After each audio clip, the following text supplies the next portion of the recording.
And this is our first time in Abyss Seafood and Grill. So, grill siya. So, luto-luto. Gini siya. Namili na sila ilang mga lutoon. And then, yan, si Coach. Halatang, di halata na, hilig og seafoods. Hindi po halatang nag-crave. Yan. Diba? And actually, ganahan po mga seafoods. Especially, ito siya i-grill. And ang uban po is Carney. Skin sa mga si Shaimi. Yan. And si Mariel. Yan. Ang giluto na. And gano'n na siya. Dili siya, kuan ba? Kanang baga bitaw. O uling ang giluto. So, usually, expect ko gano'n din siya kanang lamig bitaw. Kasi na, first time yung nagkinana sa bowl. Pero, tamtaman lang. Yan, I think mas humot niya. Mas lamig tong uling dyan ba? Baga bitaw. Okay, mong good pa itong andan. And first time na mo. Daghang kay kusinera ba o naon sa magipanggutom kada bitang doong mo kay wala man kaon og an whole day ya pagato dito kay magluto pa di ay di ba yan gutom na jud mga naong nga di ba nagtulo nagtulo na bitaglaway kay sila giluto-luto nila abang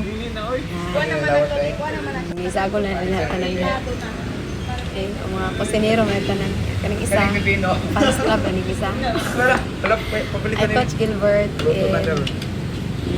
orange baliw na dali ang po siyang luto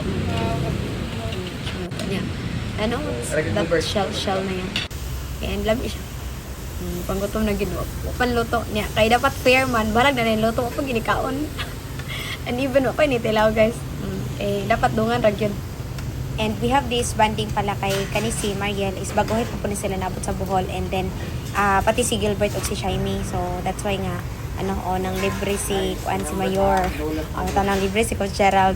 And so that's why nga hindi po mi nakapili kay gusto po mi try. And I think first time po ni sa uban na magani po bitaw diri sa Bohol. Yan. And I think first time na mong tanan. Karon naglibog ko sa akong istorya. Basta siya. Una na sila kay nakaluto na. Yan, natikungkong ng mga shrimp kay napagod na. And maraming mga drinks and yun, una paghurot ang saging.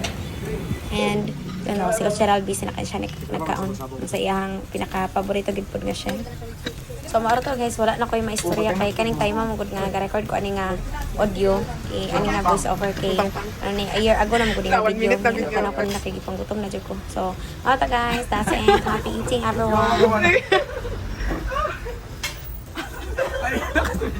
Okay na sa video.